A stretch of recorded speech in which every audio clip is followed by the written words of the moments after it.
companies, they have been industrially focused. Pioneers like Henry Ford and Thomas Edison, they innovated the physical realm using the atoms.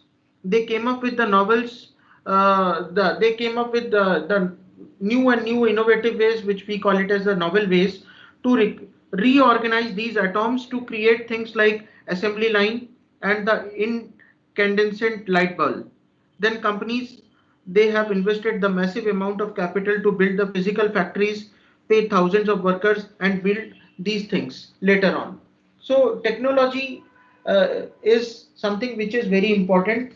When we started our journey as uncivilized person to a civilized human being, when the fire was invented, when the other things were invented, people were not knowing about how to use the wheel, and then suddenly it all had transformed the entire world. People had started moving from one place to another using that particular wheels which were being put in the cart, and then we started moving from bullock cart and from other types of carts. Today we are having the advanced cars. So technology has really invaded our life. To a very great extent, we are relying on the technology right from the morning till the end of our day, whether it is related to our personal work. For example, if you want to communicate with anyone, you have smartphones today, then you have washing machines today to wash your clothes, and then you have the ultra modern kitchen, which is being built with the particular modern technology that will help you to make your food with the help of the technology. The pre-guided menu buttons are there, which will help you to further cook fast and much more efficiently because the preloaded menus are always available. So technology has really invaded. If you talk about the global economy, the global economy is very much affected because of the technological invasion. So the majority of the great blue chip companies which were built this way are, for example, the IBM, the steel companies, for example, the Tata Steel, then General Electric, Walmart, Ford. These are the very great examples which have actually built on the technology. Today's business reality is very different. We live in a world of bytes, BYTES. It's a technological word, and you know that this data which is being created, it is stored initially in the form of byte, and then it gets converted into gigabyte, terabyte, and likewise. So we are living in this particular world, and for the first time the technology and commerce have collided in a way that makes the data far more valuable than the physical tangible objects. The best place to see this in how the market values the businesses. Companies, for example, Apple, Amazon, Microsoft, they have supplanted the traditional blue chip companies that build the physical things. The tech invasion is actually leveraging the connectivity, network effects, artificial intelligence, and the unprecedented scale of the creating the global platforms that are almost impossible to compete with. The tech invasion has already taken over the retail and advertising industry. For example, retail sector today you have online e-aggregator, for example, Agio, you have Flipkart, you have Amazon, then you have Mintra.com, then you have Grofers.com. Anything you can purchase online, whether it is apparel or whether it is electronic goods. For electronic goods, various companies have now come up with their particular online application through which the customer can get connected and they can purchase the product of the company and of that other competitor. Tata Click, for example, they have recently launched their application. So technological invasion has really shaped the global economy, and this is going to be the future of our global economy because most of us will be relying very much on the artificial intelligence, the data analytics, and this data will be utilized to provide more customized products and services to the customers. So uh, healthcare sector, for example, we are relying greatly on the technology, whether it is related to any particular treatment of any disease, like for example, cancer. Advanced PET scan machines have been now available in India, which were actually once upon a time available only in the developed countries. Then, if you look at it, the automobile industry that is also gearing up very fast. For example, the anti-lock brake distribution system (ABD) was once upon a time was the feature which was available only in the top-end vehicles, but today it is available in all the vehicles because it is as per the compulsion of the Motor Vehicle Act and the RTO Act. So all these things are possible because of the technological evasion. Now you know that the smartphones now coming up with the advanced technology, the 4G and the 5G. It was once upon a time a dream, but then because of this technological invasion, the global economy has changed greatly. Finance sector, for example, earlier people used to go to the bank and stand up in a queue to get their done and then get their things done. But today you can do everything on the on the particular ATM machines, and then you have the applications also through which you can do the internet banking. You can purchase anything, you can sell off anything, you can apply for the locker, you can apply for the increasing the credit limit of your particular credit card, you can hotlist any particular card, you can stop the payment of your particular check. Everything you can do with the help of the technological invasion. Manufacturing sector, earlier there were manual operated machines, but today because of the particular machines, the technologies, we are using the robots, the artificial intelligence, and all these things are actually replacing the manpower. So this is how the things are working ahead. And then education is not been deprived of the technology. Earlier people used to go to the colleges and the schools. Children were told not to touch the smartphone, but today the children are being promoted to use the smartphone to attend the classes on various e-platforms which are available to them. For example, Upgrade is there, then Byju's is there, then Whitehead Junior is there. Lot of applications have come, lot of marketers have come which are using this technology to evade different countries and possibly trying to exploit the opportunity which is being available to them. Is the point clear to everyone? Yes, sir. Yes, sir. Yes, sir. Okay. So my next point is the evolution of money. Money का evolution बहुत fast हुआ है अगर आप देखेंगे. So money is arguably one of the humanity's most important invention. Everyone agrees to it that money is not everything, but without money you can't do anything today.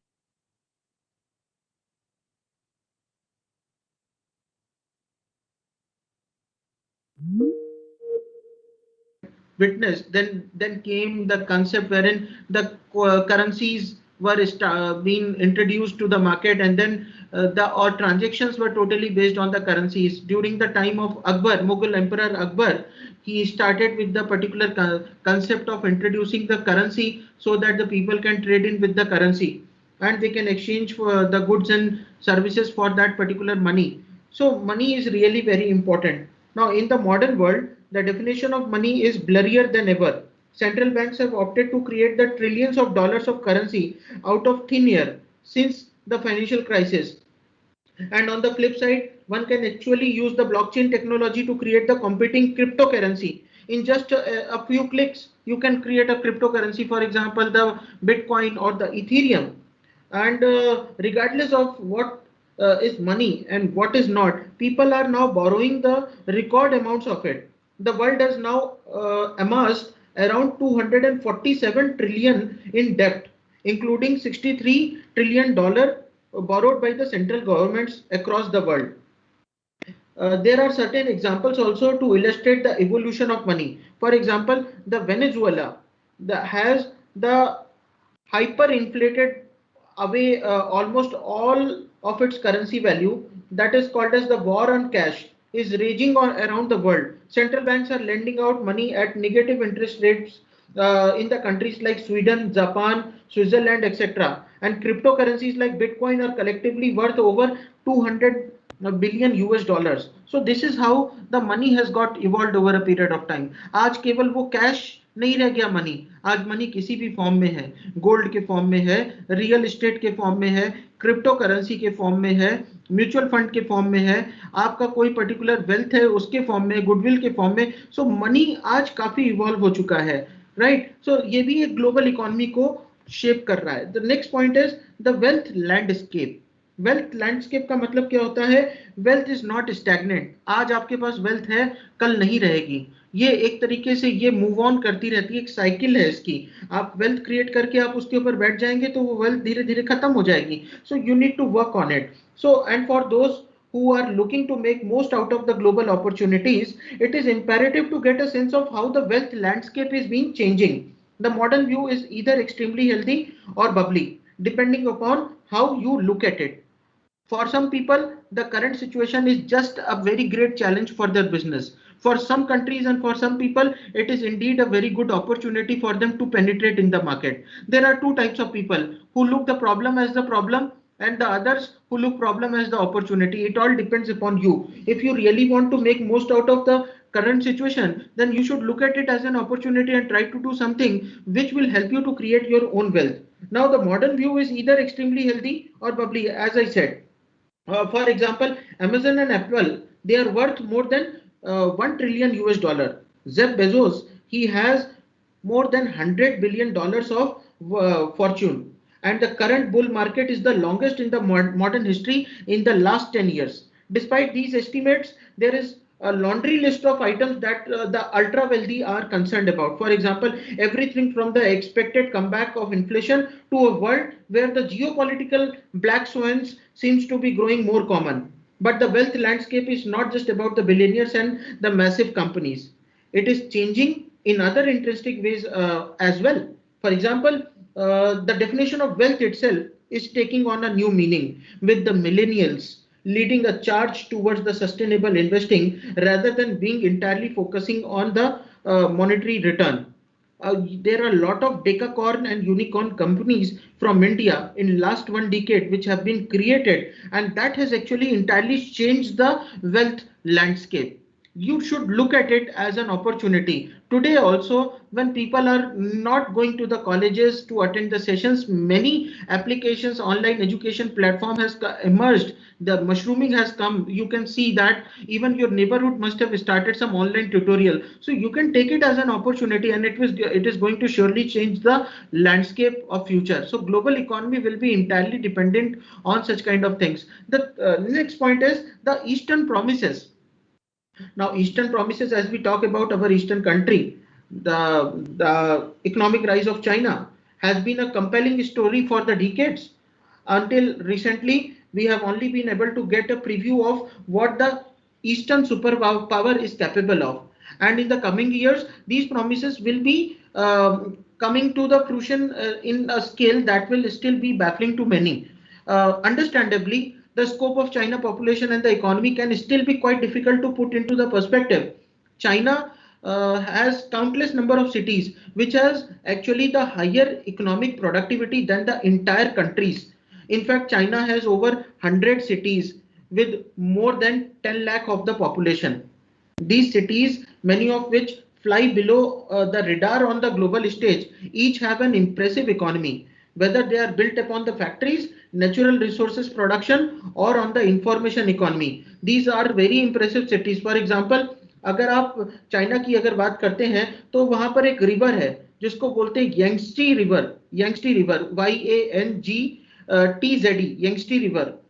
ये यंगस्टी river का जो delta है इस रीजन पर कुछ इनके जो cities हैं जो काफी फेमस हो गए वर्ल्ड में because of their particular economy strong economy. उसमें है आपका शंघाई, देन शुजो, देन उनका है हैंगशो, वुक्सी, नाटोंग, निंगपो, नैनजिंग एंड सांगजो। सो ये सारी जो कंट्री है, ये कंट्री के अंदर जो पर्टिकुलर सिटीज हैं, there GDP is of 2.6 trillion US dollar, which is more than the GDP of Italy. Now you can imagine कि चाइना की कुछ सिटीज का ही मैंने एग्जांपल लिया, तो ऐसे कितने सारे ईस्टर्न कंट्रीज हैं जिनकी पॉपुलेशन और जिनकी इकोनॉमी काफी ज्यादा स्ट्रांग है, राइट? आपको पता होगा हांगकांग के बारे में। Hong Kong is a very growing country, और बोला जाता है उसके बारे में कि आप सुबह वहां पर जाइए अपना बैग लेके और शाम तक आप वहां पे अपना बिजनेस रजिस्टर करके वापस चले आएंगे। वहां पर इतना ज्यादा आपको फ्रीडम है, इतना ज्यादा आपको लिबर्टी है कि सारे लाइसेंसेस आपको सिंगल विंडो सिस्टम के थ्रू मिलेंगे। So that is what the global economies would be tomorrow would be the economy of those countries. The country which would be in power tomorrow will be that which will be giving more freedom and more liberty to the multinational companies to operate and to do the business without any particular restrictions and without creating any particular hurdles for them. There should be single window system. In India still a lot of things are required to be revamped and worked on in this particular area. And many things the country is going to witness in next 4 or 5 years down the line. The next point is accelerating the technological progress. Accelerating the technological progress, as India is a developing country and you all know that we are also progressing on the technological front, and many industries have now adopted and embraced the technology. And this acceleration is very important because unless you work on the technology, you will not become standardized. You cannot create a benchmark. Probably you will always struggle to get that profitability. So as already seen, there are many facets of the change that will impact our shared future. uh, Here is the kicker: when it comes to technological progress, the rate of change itself is actually getting faster and faster. Each year brings more technological advancements than the last year, and once the particular technological advancements are seen, you can see that you are kicking the existing things and then you are adopting the new things. So innovations could happen at a very blindsiding pace. This could be described as a function of Moore's law. Moore ने एक law दिया था, and the law of accelerating returns is also something that futurists like there is a futurist called as Ray Kurzweil have talked about for the decades. Interestingly, there is another offshoot of accelerating change that applies more to the businesses and to the economic world. Not only is the speed of change getting faster, but for various reasons, the markets are also able to adopt the new technologies faster. The new products can achieve millions of users in just months of time. And the game, for example, the Pokemon Go, they had served an interesting case study of this particular potential. The game has crossed 50 million users in just about 19 days. 19 दिन में उसने 50 million user cross कर दिए, और ये जो है ये टेक्नोलॉजी की वजह से ही हुआ। अगर आज आपके पास टेक्नोलॉजी नहीं है तो 19 दिन में 50 मिलियन कस्टमर तक पहुंचना और उनसे सब्सक्रिप्शन लेना, ये एक बहुत बड़ा सपना है। ये रियलिटी नहीं हो सकती। So I am giving you this example so that you can understand how the technology is been helping out now. Many companies, for example the automobile companies, it took 62 years for the automobile companies to cross 50 million customers, and for the telephone industry it took 50 years, 50 साल लगे उनको इतने यहां तक पहुंचने के लिए। और क्रेडिट कार्ड बनाने वाली कंपनीज को 28 साल लगे। जो 19 दिन में पोकेमॉन गो ने कर दिखाया, वो 28 साल में क्रेडिट कार्ड की कंपनी, 50 साल में टेलीफोन्स की कंपनी और 62 इयर्स में ऑटोमोबाइल की कंपनीज कर पाई। सो देखिए, एक्सीलरेशन तो बहुत जरूरी है, इसके बगैर आप मार्केट में रह नहीं सकते। और ये एक्सीलरेशन इतना फास्ट होगा कि बोला जाता है कि ये लोगों की कमर और लोगों का गला तोड़ दे। That is called as the break neck speed. Break neck speed का मतलब ये है इतना फास्ट आगे जाना है कि आपको नहीं पता कि कल आपकी टेक्नोलॉजी, आपका प्रोडक्ट रहेगा कि नहीं रहेगा। The next point is the green revolution. As everyone has learned about this concept in college days, it is no secret that our civilization is in the middle of a seismic shift to more sustainable energy sources. But to fully appreciate the significance of this change, one needs to look at the big picture of energy over the period of time. Today, we are relying not just greatly on the coal power, but we are also shifting our focus towards other renewable sources. For example, we have hydropower plants, we have nuclear power plants, we have solar power plants. Gujarat is the best example. The model which they have given, you can also do that. As a business organization, you can totally go 100% carbon free. That should be your aim, and that will give you a sustainable development. At the same time, it will also contribute towards the green revolution. Talking about the US energy consumption from the period of 1776 till today, the energy we use to power development is not permanent or static throughout the history. And with the speed at which the technology now moves, it is expected that the energy infrastructure and the delivery systems will evolve at even more blistering pace than experience before. कल कौन सा energy का source आ जाए वो आप नहीं बता सकते, क्योंकि आज आपको पता है कि ये रिन्यूएबल सोर्सेज हैं, वाटर है आपके पास में, विंड है, उसके बाद आपके पास सोलर पावर है, न्यूक्लियर पावर है। कल क्या आ जाए आपको नहीं पता, because scientists are continuously working on it. Some of the scientist have created E coli in the laboratory. ये एक छोटा सा बैक्टीरिया होता है जिसके साथ वो कुछ करके एक्सपेरिमेंट करके वो इलेक्ट्रिसिटी जनरेट कर रहे हैं। तो आने वाले टाइम पे आपके जो सेल्स होंगे, जो बैटरीज होंगी, वो बायो सेल होंगे। मतलब ये कि उनका जो रिएक्शन होगा, जो पर्टिकुलर बैक्टीरियाज, जो पर्टिकुलर उनका अंदर जो केमिकल रिएक्शन उनके सेल के अंदर चलेगा, उसकी वजह से पावर जनरेट होगी। सो आने वाले टाइम में क्या हो जाए, nobody knows. So it is going to definitely contribute towards the green revolution. Now talking about the shifting human geography, human geography की अगर बात की जाए तो global demographics, they are always shifting, but the population tidal wave in the coming decades will completely reshape the global economy. अभी आप लोगों को पता नहीं ये चीजें मालूम है कि नहीं, बहुत सारे लोग हैं जो मिडिल ईस्ट कंट्रीज में रहते हैं, जैसे फॉर एग्जांपल सीरिया, उसके बाद पैलेस्टाइन, यहाँ पर क्या है, बहुत ज्यादा अनरेस्ट है because of the terrorist activities and because of other things. The political parties are also not stable. If it is been ruled by the king, then the government is also not stable. So वहां पर क्या होता है, वहां पे लोग migrate करने की कोशिश करते हैं, और वो माइग्रेट करके दूसरी जगह पे जाने की कोशिश करते हैं। क्यों? क्योंकि उनको एक बेटर प्लेस चाहिए रहती है, उनको सेफ्टी चाहिए रहती है, और उसके लिए वो काफी बड़ा रिस्क लेते हैं। वो इवन सीज को क्रॉस करके जाते हैं, गाड़ियों में बैठ के जाते हैं, ट्रक्स में लेके जाया जाता है, उनको ट्रैफिकिंग होती है, उनको उनको 12-14 घंटे कंटिन्यूस ट्रक के अंदर बैठा रहना पड़ता है, सबके साथ में घुटन होती है, but then they are doing that because क्यों? उनके पास में कोई ऑप्शन नहीं है, उनके कंट्री में वहां पे पॉसिबली कोई अपॉर्चुनिटी नहीं है। जैसे फॉर एग्जांपल सीरिया, अब वहां पर कोई इंडस्ट्री सेटअप कर ही नहीं सकता, बिकॉज सब कुछ वहां पे कैप्चर हो चुका है, वहां पे ऑलरेडी सब कुछ तहस नहस कर दिया है आईएसआईएस ने। सो ये जो चीजें हैं, global demographics, they are always shifting.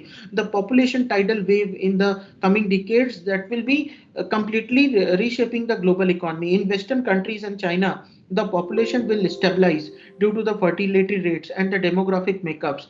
Recently, China has allowed for the third baby. Earlier they had a restriction, so अभी उन्होंने recently उसको lift किया है. Meanwhile, on the African continent and on the rest of the Asia, booming population combined with the rapid urbanizations will translate into the growth of the mega cities, holding upwards of around 50 millions of the population. By the end of the 21st century, Africa alone could contain at least 13 mega cities that are bigger than New York, and this is going to happen. By this time, it is projected that the North America, the Europe, the South America, and the China will combine to hold zero of the world's 20 most populous cities. Now, the next point is the trade paradox. What is trade paradox? By definition, a consensual and rational trade between two parties is one that makes both the parties better off. Based on this microeconomic principle and also on the consensus by the economists that free trade is ultimately beneficial, the countries around the world have consistently been working to remove the trade barriers since after the World War II, and they have achieved a great success also. But nothing is very straightforward. These long held truths are now being challenged in both societal and political context. We now seem to be trapped in a trade paradox in which the politicians give the lip service to the free trade but often take action in the opposite direction. To get a sense of how important the trade can be between the two nations, the relationship between the US and Canada can be taken as an example, in which each country is the best customer of the other. With the USMCA agreement, the two countries seem to have sorted their differences for now, but the trade paradox, it is going to continue, and it will be an ongoing theme in economics and investing at a global level for many years to come, especially as the trade war against the China is going on. So I have tried to explain all the points with the help of the political, economical conditions, the macroeconomic conditions. Any doubts, any questions so far on any of the points?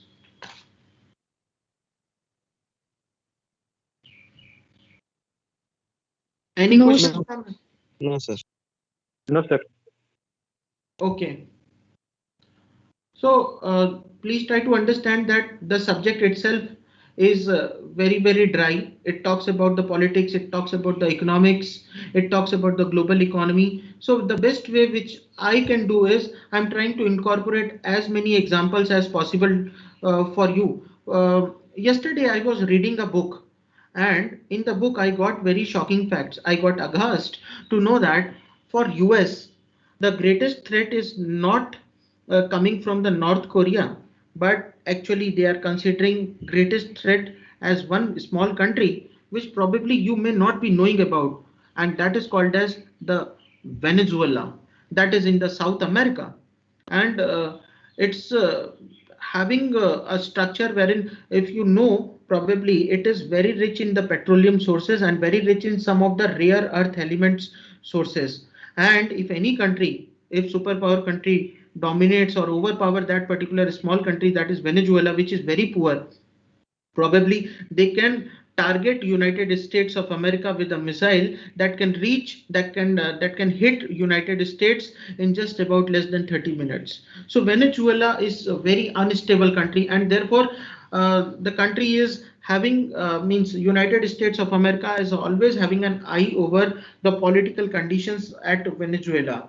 All these things I'm telling you just because I've read that book, and the capital of Venezuela is called as Caracas. You can probably read it further. You will find the detailed information. Nicolas Maduro, he is actually the president, and he is taking care of that particular political situations over there. And all these things, when we talk about it, things are not so stable. And there are certain rare earth elements which are being used for making the GPS machines, the jet engines. And today, China is having the major hold on those particular rare earth elements because they are only producing it. But tomorrow, if Venezuela comes with that particular store of that particular rare earth elements, everyone would try to get that particular control of those mines, and the entire deposits of those particular rare earth elements in Venezuela is expected to be in trillions of dollars. So every country, the rich country, is eyeing on that. Recently, China had launched a secret satellite on the space to just penetrate into the earth surface of Venezuela and find out where those deposits are. So tomorrow, China may do something which would be a hidden thing, and in collaboration with Russia or probably with Germany, and then they can make United States unstable also. So that thing can quite happen. So why I'm sharing you this is something called as the trade paradox. Even the enemies can become friends today if they have got some benefits with each other. Are you getting my point? Yes, sir. Yes, sir. Yes, sir. Okay. Yes. Yes, sir. Thank you. There is an element called as tantalum. Please search for it. This tantalum is very important element, and atomic number is 73, and previously known as tantalum. And this tantalum is very rare, hard blue gray, lustrous transition metal, and it is highly corrosion resistant metal. ये blue gold जिसको बोला जाता है, Venezuela में इसका जो deposit है वो करीब ट्रिलियंस ऑफ डॉलर्स का पाया गया है. अमेरिका की भी नजर है उसमें, उसमें चाइना की भी नजर है, उसमें जर्मनी की भी नजर है, और उसके बाद और भी कंट्रीज की उस पर नजर है. मैं ये आपको क्यों एक्सप्लेन कर रहा हूँ, मैं आपको ये बताना चाहता हूँ कि ग्लोबल इकोनॉमीज किस तरीके से चेंज हो रही हैं over a period of time. Global economies का जो जो पर्टिकुलर फोकस होगा वो ये होगा कि खुद तो ग्रो करना ही है, बट वर्ल्ड में भी ओवरऑल एक ऐसा इंप्रेशन क्रिएट करना है जिसकी वजह से हर कोई उनकी तरफ अट्रैक्ट हो, हर कोई उनके साथ बिजनेस करना चाहे, हर कोई ये कोशिश करे कि आप ज्यादा से ज्यादा उनके साथ ट्रेडिंग करो, अपनी करेंसी को स्ट्रॉन्ग करना है. तो ये सारी चीजें जो है ये ट्रेड पैराडॉक्स है, राइट. सो टेंटलम जो है, टेंटलम की वजह से वहां पर अभी रिसेंटली काफी उथल पुथल मची हुई है, और काफी इनसाइड इंफॉर्मेशन ये है कि the countries like China and Russia, they have already started digging up that particular place which is rich of that tantalum. और ये tantalum का काफी जगह पे यूज होता है, इसको ब्लू गोल्ड बोलते हैं, ये गोल्ड से भी ज्यादा कीमत का है, right? So moving ahead, the next slide for you today, it is the global economic indicators. Global economic indicators क्या होता है? ग्लोबली जो इकोनॉमी है उसको इन्फ्लुएंस करने वाले फैक्टर्स क्या हैं, उनको इंडिकेटर्स बोला जाता है. So with the help of these economic parameters the firm can have understanding on the points which I have highlighted over here for you. The first one is the size of demand. Size of demand basically क्या होता है? The demand size is basically relies greatly on the three important factors, that is the level of distribution of income, inflation and the consumption behavior. Level and distribution of income, that matters greatly. आज अगर आपको कोई business करना है तो you will first of all select a particular city wherein your target customer will have that particular earning level. So level and distribution of income is very important, and it is one of the global economic indicator. You can see the South American countries, they are not so rich as compared to the North American countries. It's a very well known fact.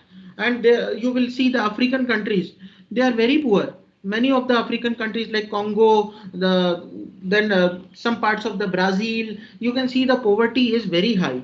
They are struggling to even earn the bread and butter. So level and distribution of income will be one of the global economic indicator, and it will reflect the demand size. If the income distribution is very poor, the demand for the commodities, the demand for the goods will be obviously very less, because people are not going to afford that. Inflation is another impact factor which is affecting the global economy. Our wholesale price index, you know that it has greatly affected because of the rise in the price of the petrol and diesel. For the first time, we have touched 100 mark in case of a petrol. So inflation is taking around, and it is already affecting the global economies. Then consumption behavior. Consumption behavior tells about whether you consume in small quantities or in large quantities, and that is going to affect the size of the demand. This you have already learned in the economics, that consumption is directly related to demand. Based on your particular consumption, the demand is being forecasted and it is being predicted. So all these three factors are very important when we talk about the size of the demand pertaining to any commodity, any production, because ultimately it is going to affect the GDP of the country. The next one is the cost of production. So the cost of production depends on the human and physical resources available, the infrastructure development, and industrial, fiscal and the monetary policies greatly. जितना आप इसके ऊपर control करेंगे उतना आप cost of production को control कर सकते हैं, and then this will be another economic indicator which would be very important for the global economy. The third point is the smooth repatriation. Repatriation मतलब क्या होता है? रिटर्न्स एक तरीके का. जैसे रिपैट्रिएशन वर्ड वहां से लिया गया है जब कुछ लोग इलीगली दूसरे कंट्रीज में जाते हैं, उनका वीजा एक्सपायर हो गया या कहीं ना कहीं उनके पास वीजा नहीं था, तो उनको पकड़ के पुलिस क्या करती है, उस कंट्री में वापस भेज देती है अगर वहां पे लॉ होता है ऐसा, नहीं तो उनको डिटेन कर लेती है. रिपैट्रिएशन मतलब वापस अपने देश में भेजना. रिपैट्रिएशन यहाँ पर इकोनॉमिक्स में इसका मतलब होता है return. So every investor is interested for returns on investment. जो भी उसने पैसा डाला है वो स्मूथली उसको मिल जाए और उससे ज्यादा उसको रिटर्न मिले, right. So smooth repatriation of both income and benefit depends on the external sector power. The multinational companies are keen on repatriating the earnings to their parent company. Repatriation is made easier when the host country's monetary authorities follow a liberal policy in this regard. The strategy is liberal only when the position on the balance of payment is good enough and the amount of foreign reserves is comfortably very high. So repatriation क्या होता है? हर एक छोटी company अपनी parent company को profits पहुंचाती है, जो कुछ भी फंड्स हैं, जो रेवेन्यूज हैं, वो उसके पेरेंट कंपनी के अकाउंट में जाता है. तो ये रिपैट्रिएशन है. ये तभी पॉसिबल हो पाएगा जब आपका सारी चीजें बैलेंस्ड हैं, बैलेंस ऑफ पेमेंट्स वगैरह. सो ये एक इंपॉर्टेंट एस्पेक्ट है ग्लोबल इकोनॉमिक इंडिकेटर का. Size of demand, cost of production and smooth repatriation. जितना ये ज्यादा सपोर्टिव हो गए फैक्टर्स जिस कंट्री में, वो ग्लोबली उतने ही ज्यादा इकोनॉमिकली स्ट्रांग होंगे. किसी को कोई डाउट, कोई questions? No, sir. No, sir. No, sir. You can ask me if you want. You can ask me any question. Whatever I know, I will definitely address to it. Sir repatriation एक बार फिर से समझाएंगे? Repatriation मतलब आपने आज एक company है आपकी यूनाइटेड स्टेट्स में, आपने इंडिया में वो कंपनी की एक फैक्ट्री डाल दी. For example Mercedes Benz German company है, उस कंपनी ने डिसाइड किया इंडिया में भी एक फैक्ट्री डालें. तो अब ये जो फैक्ट्री है, यहाँ पे जो कुछ भी बनेगा, उसका जो भी प्रॉफिट होगा, ये फैक्ट्री यहाँ पे थोड़ी रखेगी, उसका कुछ पार्ट ऑपरेटिंग एक्सपेंसेस यहाँ रखेगी, बाकी वो भेजेगी अपनी पेरेंट कंपनी को, क्योंकि पेरेंट कंपनी ने ही उसको यहाँ पर सारे रिसोर्सेस और सब कुछ करके दिया है, खड़ा करके। Are you getting my point?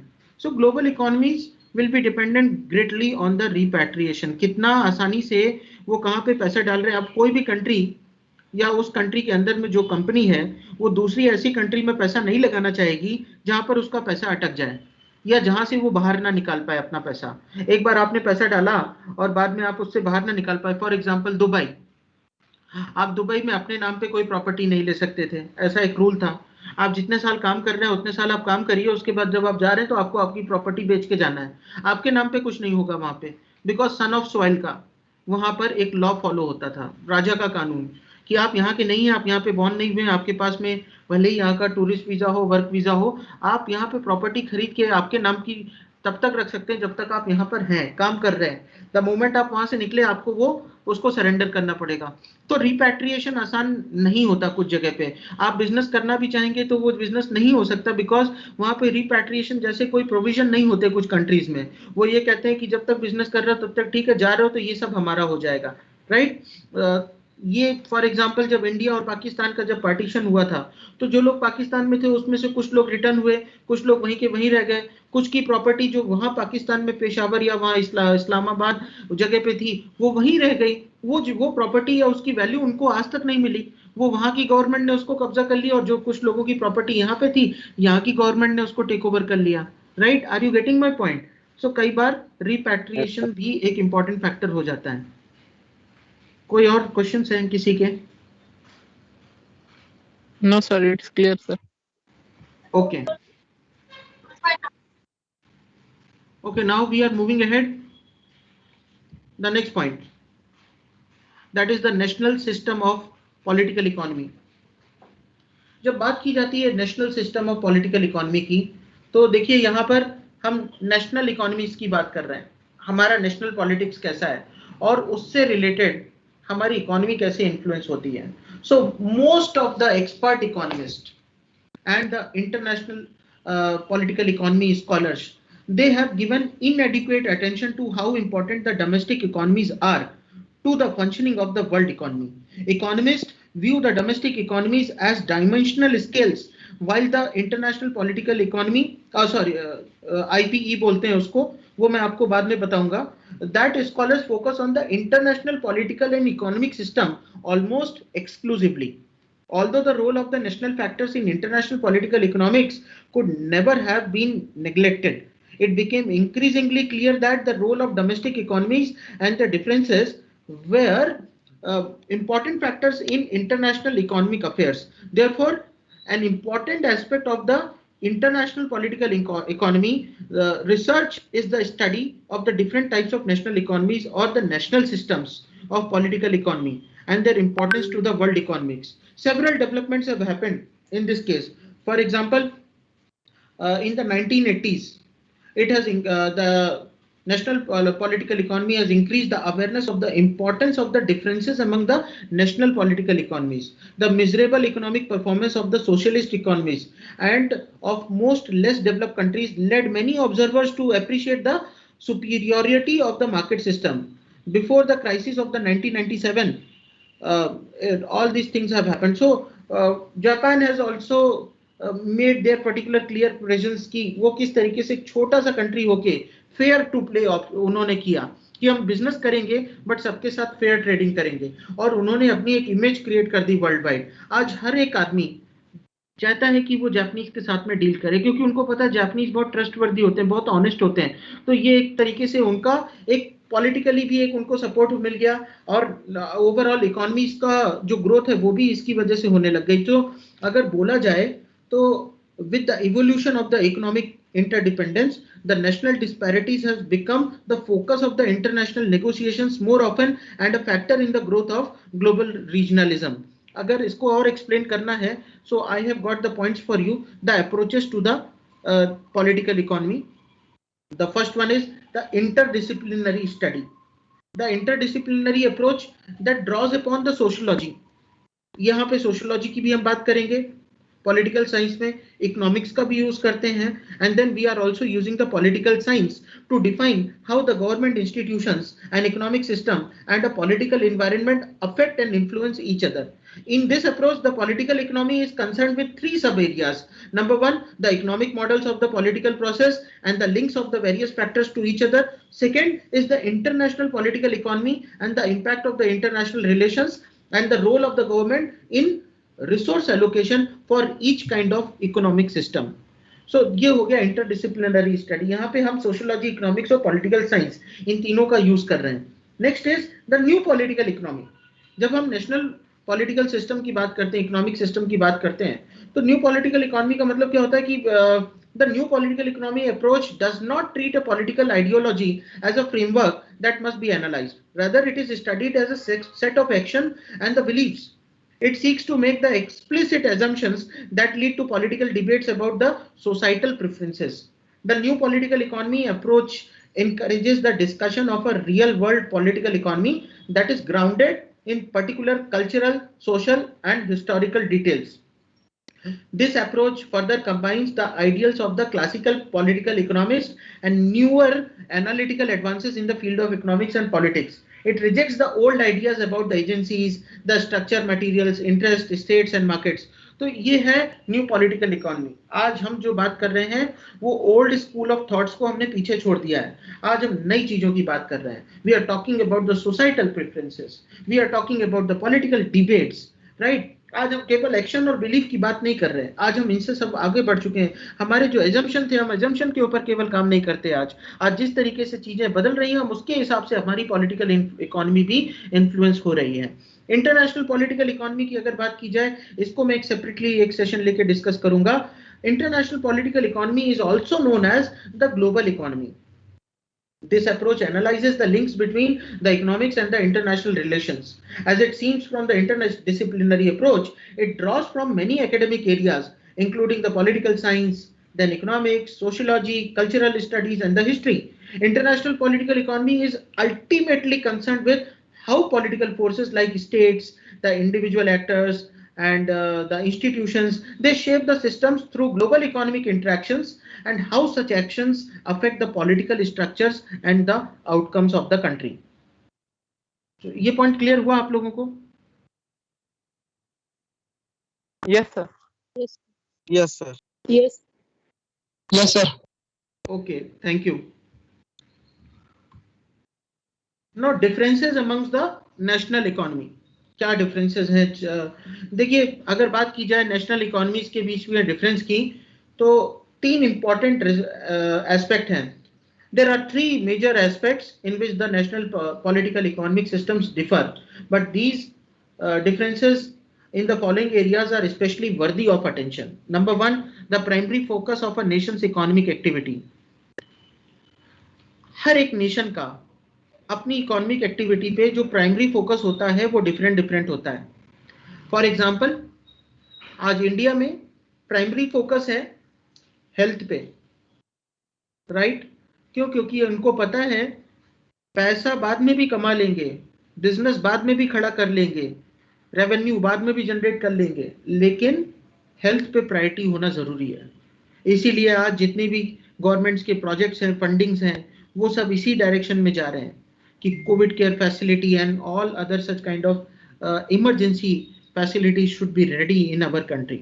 आज मेजर फोकस कंपनीज का ऑक्सीजन प्रोडक्शन पे है. यही वो कंपनीज हैं जो कभी किसी टाइम पे ऑटोमोबाइल कार्स या ऑटोमोबाइल स्पेयर पार्ट्स बना रही थी. आज उनका फोकस चेंज हो गया because the primary focus of the Nations economic activity is on the health care sector, right. कुछ कंट्री का प्राइमरी फोकस होता है on creating jobs and employments. कुछ कंट्रीज का प्राइमरी फोकस होता है on providing education. For example, if you go in Congo, it's a very small south African country. Congo में खास बात क्या है कि वहाँ के जो लोग हैं उनके पास खाने के लिए पैसा नहीं है, उनके पास खाना नहीं है. वो पूरा का पूरा चैरिटी पे और फाइनेंशियल एड पे डिपेंड करते हैं. वर्ल्ड बैंक और दुनिया भर की कंपनी से उनको एड आता है, उसके ऊपर उनको जो भी पैसा मिलता है और उस पैसे से उनका घर चलता है.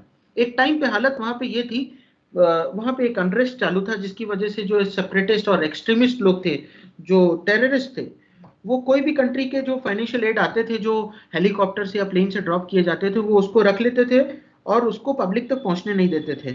हालत बहुत खराब होती चली गई। कॉन्गो एक टाइम पे गोल्ड का बहुत बड़ा डिपॉजिट हुआ करता था, डायमंड्स भी वहां पे बहुत मिलते थे, बट देन कंट्री इतना पुअर है कि वहां के लोग आज भी ऊपर नहीं उठ पाए। तो वहां की कंट्री की गवर्नमेंट ने एक बहुत अच्छा इनिशिएटिव लिया। उन्होंने कहा कि हमारी कंट्री की इकोनॉमी आज वीक है, लेकिन हमें हमारे हाथ पे है कि इसको कैसे स्ट्रांग बनाना है।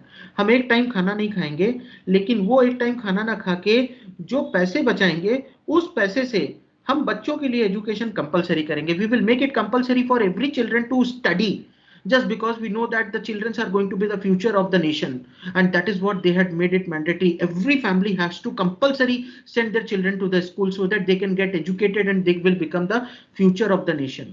तो वहां की इकोनॉमिक एक्टिविटी आज भले ही पुअर हो, लेकिन कल जब वो कंट्री में ऐसे पढ़े लिखे लोग होंगे, एजुकेटेड लोग होंगे, तो किसी बाहर की कंट्री के लोगों को अपने यहाँ आके माइनिंग करने को अलाउ नहीं करेंगे। rather they will create the n number of enormous possibilities to do the business and then create a wealthy nation out of the poorest nations. Right? Are you getting my point? Yes, sir. Yes, sir. हाँ, तो ऐसे बहुत सारे poor countries हैं, Yes, ऐसे sir. बहुत सारे rich countries हैं।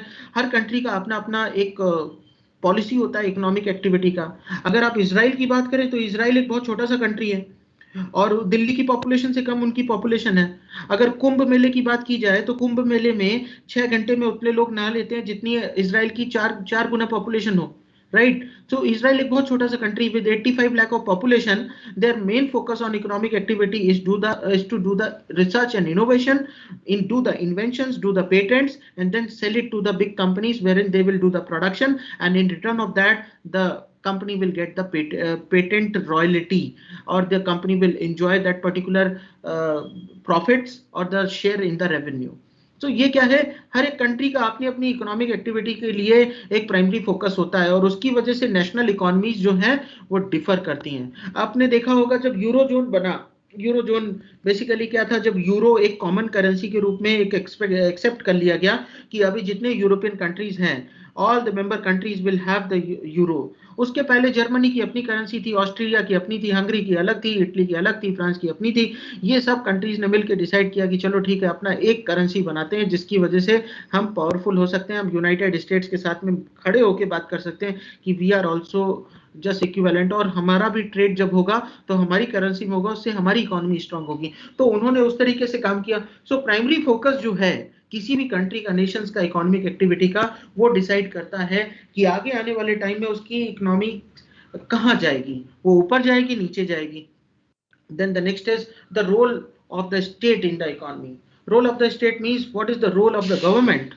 गवर्नमेंट कितना पॉजिटिवली लेती है, गवर्नमेंट सपोर्ट करती है कि नहीं करती। गवर्नमेंट लाइसेंस रजिस्ट्रेशन के नाम पे आप लोगों को अगर काफी हेल्डअप कर देती है तो उससे काफी चीजें निकल जाती हैं हाथ से। Recently Foxconn had decided to do a business in India and they had started doing talks with the chief minister of Maharashtra, but because of the heavy tax structure they have decided not to do their particular not to talk further and not to set up any plant for manufacturing Apple phone in India, especially in Maharashtra, but they have decided to shift it to some other location. Now all these things are very important. Various states in our country, they are taking this advantage of this situation and they're looking up it as an opportunity, and they're just trying to increase the that particular economic status. You can say that they are trying to improve on the particular standards. They're trying to improve the lifestyle, the overall purchase power, or you can say they are trying to improve the education, the infrastructure, everything by just foreign direct investments in these kind of things. So role of state is very important, and if state role is to be taken into consideration, the central government over here, their role would be very important and it would be very critical for us, because tomorrow our economy will be very powerful or it would be very weak. It depends upon the policies of the state, that is the central government, and then various state governments are also going to fall in line. The next point is the private business practices and the structure of the corporate sector. It is going to greatly determine and influence the national economy. What are the business practices you are following? whether they are standardized, whether they have set a benchmark. If yes, then they would be global companies. If not, then they would remain in the local competition only. Probably some other multinational company will come and will replace them totally from the market. So all these private business practices and what is your structure in the corporate sector, that is the hierarchy, that will greatly determine how you are going to embrace the technology, whether you are going to take the invasion of technology positively or whether you are going to become one of the hurdle towards the implementation of the technology. So all these factors will greatly influence the GDP of the country, and therefore it will influence and affect the economy in a very great way. समझ में आया? Point clear हुआ आप लोगों को? Yes, sir. Yes, sir. Okay, thank you. So it's now time for your discussion. I would really welcome all your questions on the topic. Today I have given you a lot of examples from various other countries. Remember friends, this all comes only by reading. The more you read, the more knowledge you will gain. And I will suggest you to start reading newspapers, start reading the magazines, start watching the news. And all these things would be really helpful towards you to create a difference. Communication skills are not so difficult to be learned and to be acquired. It all depends upon how you are doing your practice till the time you become so strong and so powerful that you can beat anyone in the discussion and in the debate. The ultimate goal is not to beat anyone, but it is